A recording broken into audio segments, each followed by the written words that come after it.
कर्म किसी को माफ नहीं करते। एक साधु महाराज थे। उन्हें स्वर्ण मुद्रा और अशर्फियां भेंट में मिलती थी।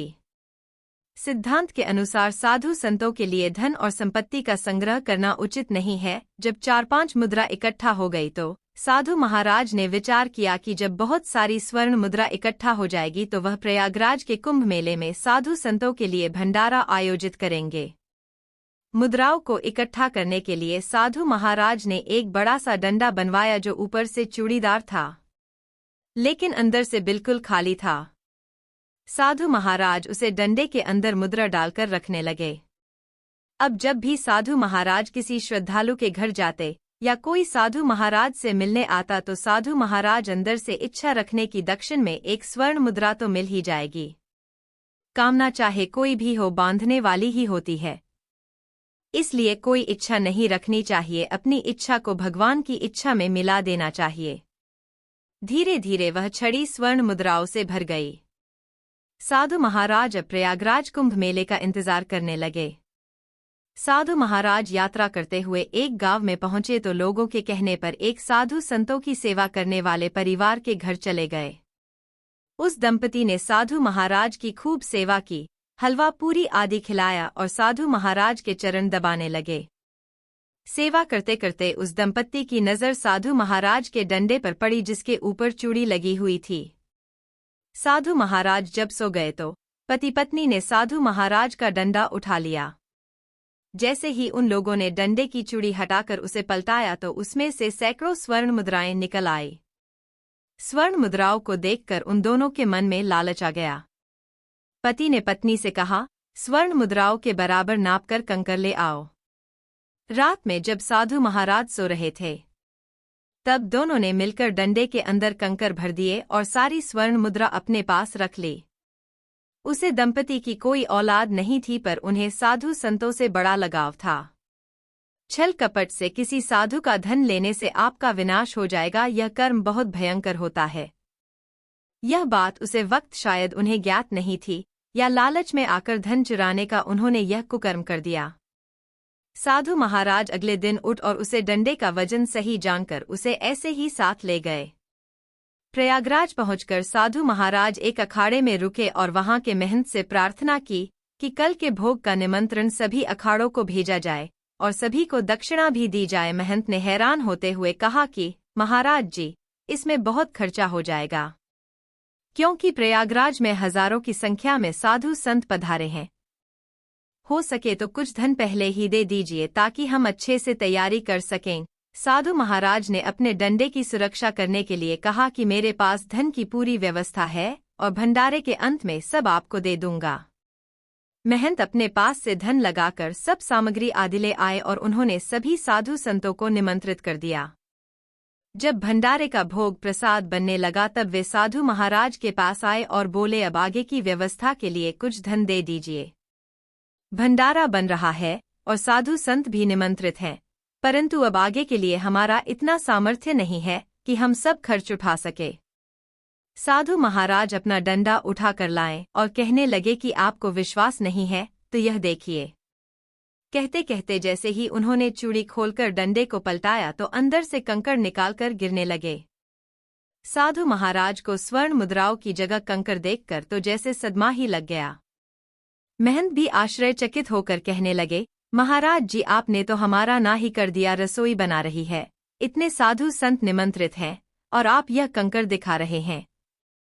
अपने साधु होकर इतना बड़ा छल किया। साधु महाराज बोलते भी तो क्या।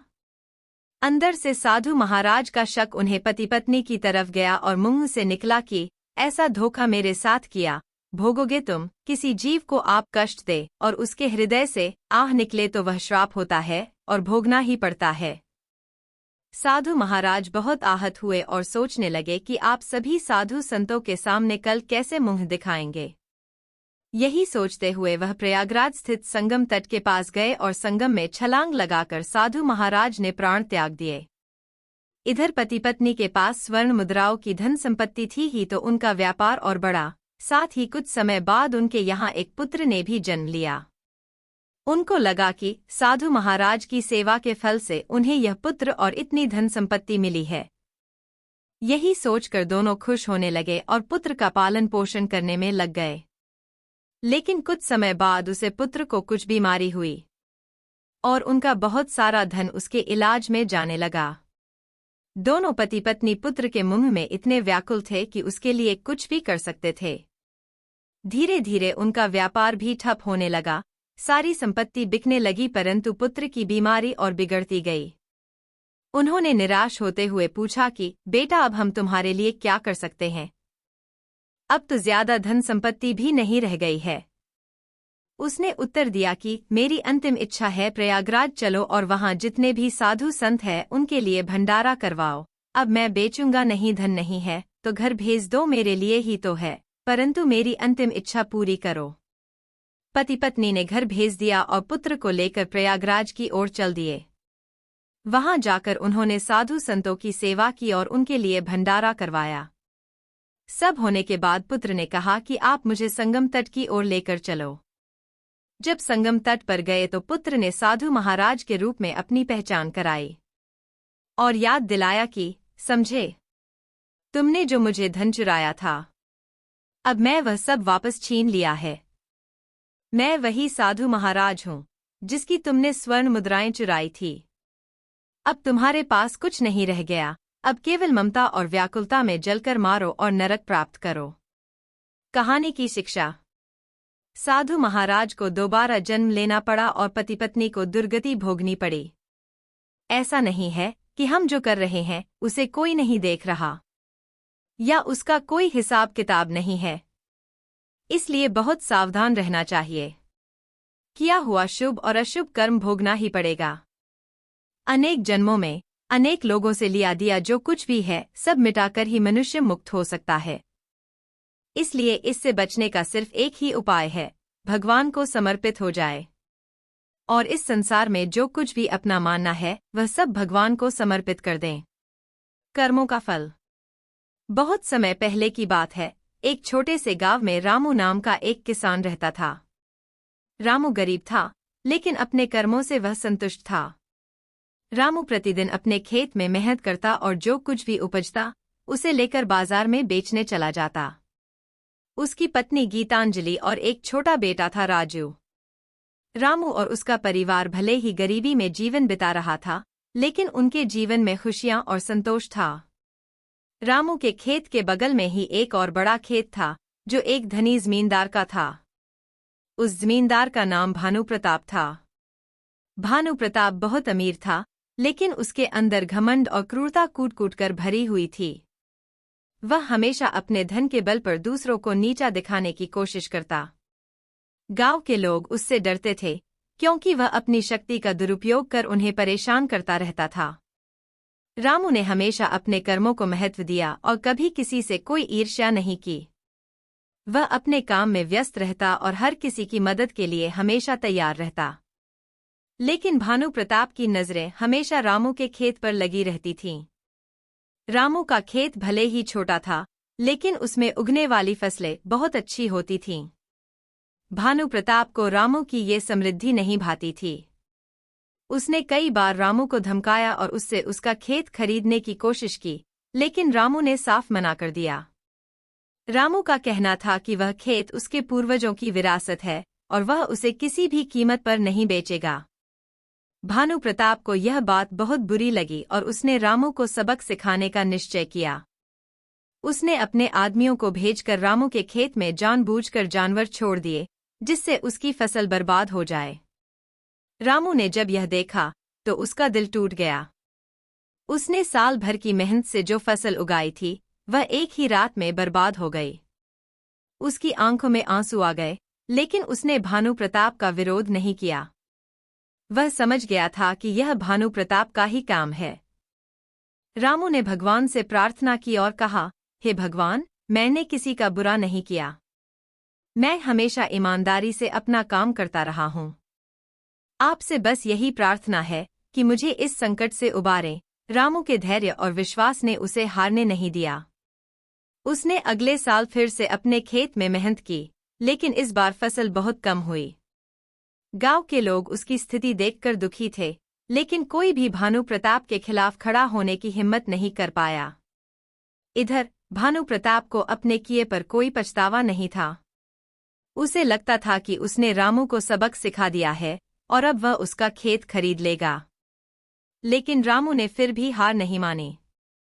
उसने गांव के अन्य किसानों से मदद मांगी और धीरे धीरे अपने खेत को फिर से उपजाऊ बनाया। समय बीतता गया और एक दिन ऐसा आया जब भानु प्रताप को अपने कर्मों का फल भुगतना पड़ा। उस साल गांव में भयंकर बाढ़ आई। भानु प्रताप के बड़े बड़े खेत बाढ़ की चपेट में आ गए और सारी फसलें बर्बाद हो गईं। उसकी संपत्ति का बड़ा हिस्सा भी बाढ़ में बह गया। वह जिस धन और शक्ति पर घमंड करता था वह सब पल भर में नष्ट हो गया। दूसरी ओर रामू का छोटा सा खेत जो गांव के ऊंचे स्थान पर था बाढ़ से बच गया।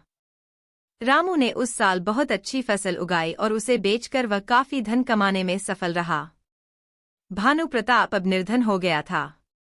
गांव के लोग जो कभी उससे डरते थे अब उसे तिरस्कार की दृष्टि से देखने लगे।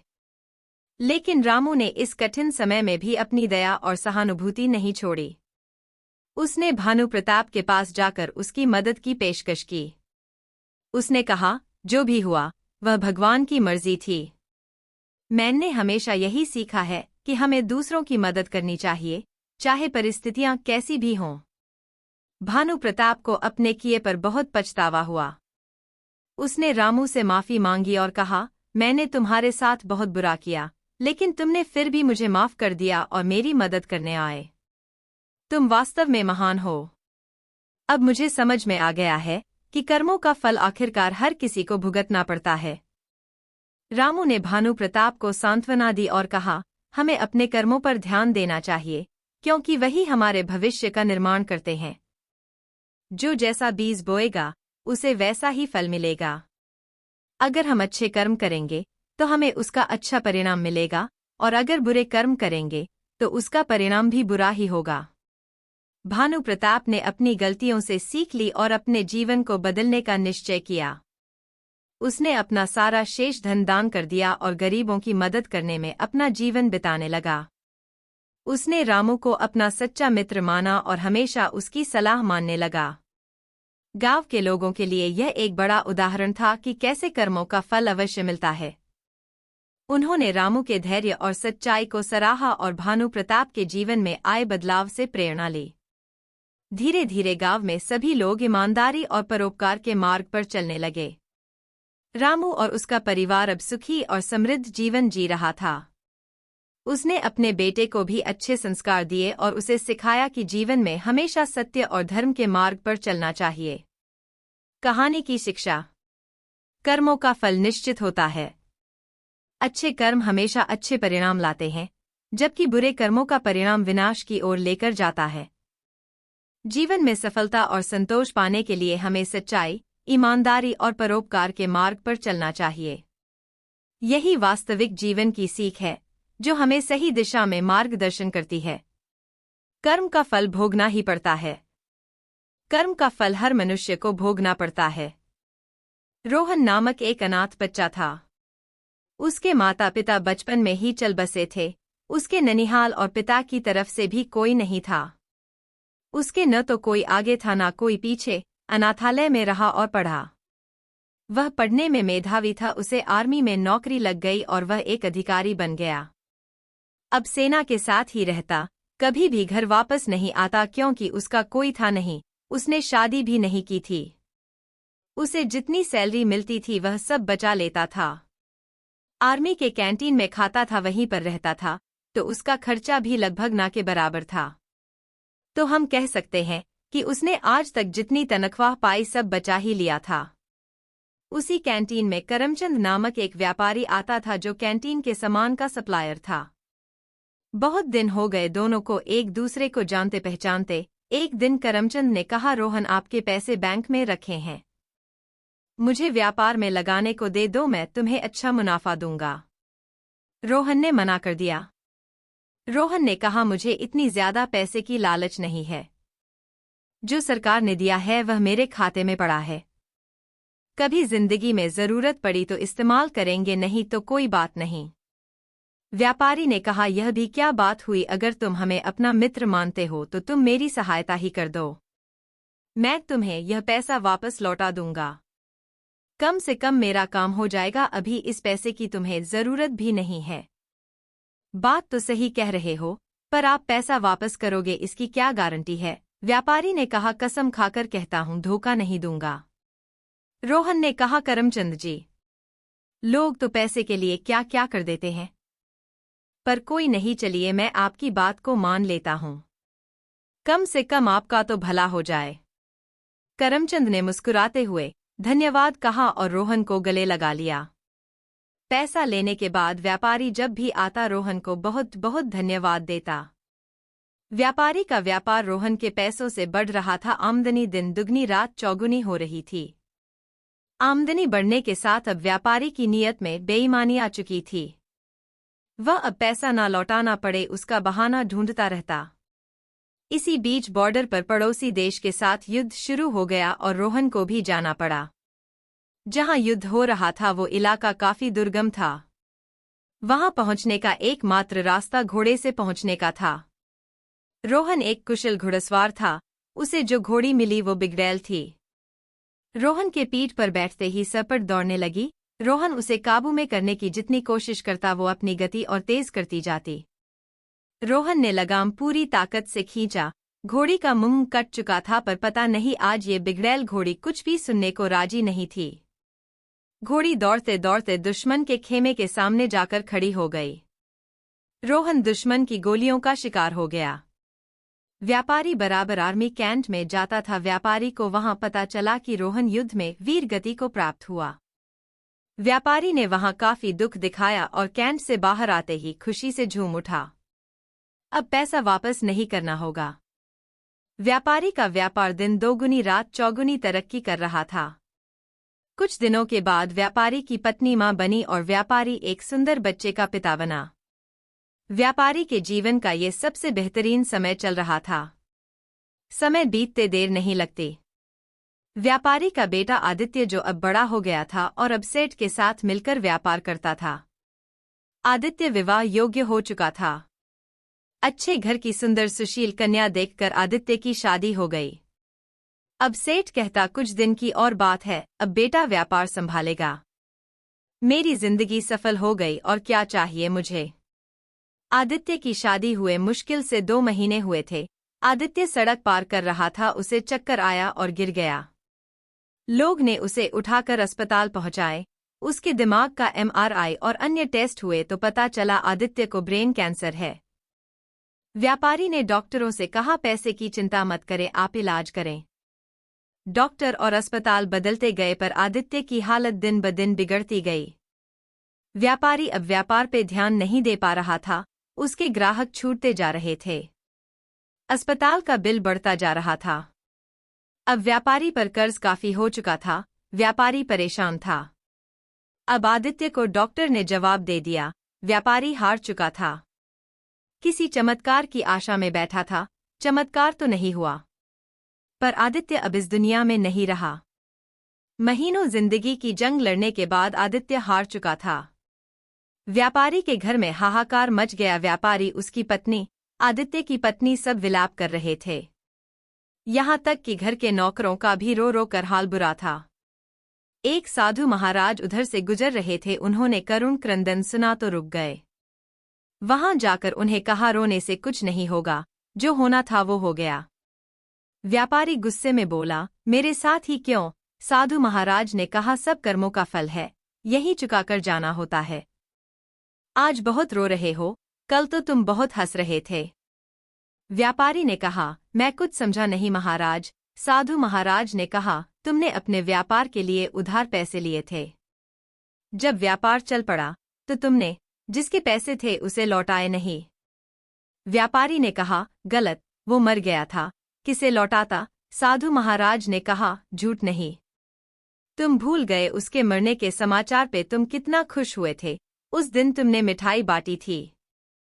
क्या मिठाई बांटना सही था? तुम उसके पैसे को सरकार को या अनाथालय या किसी जरूरतमंद को दे सकते थे, पर तुमने नहीं दिया। तुम्हारी नीयत में खोट थी। व्यापारी शर्मिंदा था। आज व्यापारी वहीं पर खड़ा था जहां पर आज से 20 साल पहले खड़ा था। आज ना तो पैसे थे, न व्यापार और ना ही पुत्र, और ढेर सारा कर्ज था। साधु महाराज ने कहा, ये तुम्हारा पुत्र वही लड़का रोहन था, ये अपना हिसाब करने आया था, हिसाब कर लिया और चला गया। जितना उसने तुम्हें दिया था सूद सहित वापस ले लिया। तुमने उसकी शिक्षा, शादी, अस्पताल सब पर खूब खर्च किया। जब वो गया तुम्हें भिखारी बनाकर गया। व्यापारी ने सुबकते हुए कहा, मान लिया मेरी गलती थी। इस बेटी की क्या गलती, इससे तो सिर्फ 2 महीने पहले शादी हुई थी। साधु ने कहा, ये इसका कर्मोफल था। ये पिछले जन्म में वो घोड़ी थी जिसके चलते रोहन की जिंदगी खत्म हुई। आज रोहन ने बदला ले लिया और इसकी जिंदगी नर्क बनाकर चला गया। जीवन में कुछ भी बिना कारण नहीं हो रहा है। हो सकता है बीज आपने बहुत पहले लगाया हो और आप भूल गए हो। वही बीज पेड़ बन जाता है, तब हमें पता चलता है। इसलिए आप कैसा बीज लगाते हो हमेशा याद रखो। प्रकृति हिसाब करती है, आप याद रखो न रखो, प्रकृति हमेशा याद रखती है। व्यापारी निरुत्तर, हताश, घर की सीढ़ी पर बैठा अपने कर्म को कोस रहा था। हमेशा अपने कर्म पर ध्यान दें। ऊपर वाले की लाठी में आवाज नहीं होती पर असर पूरा करती है।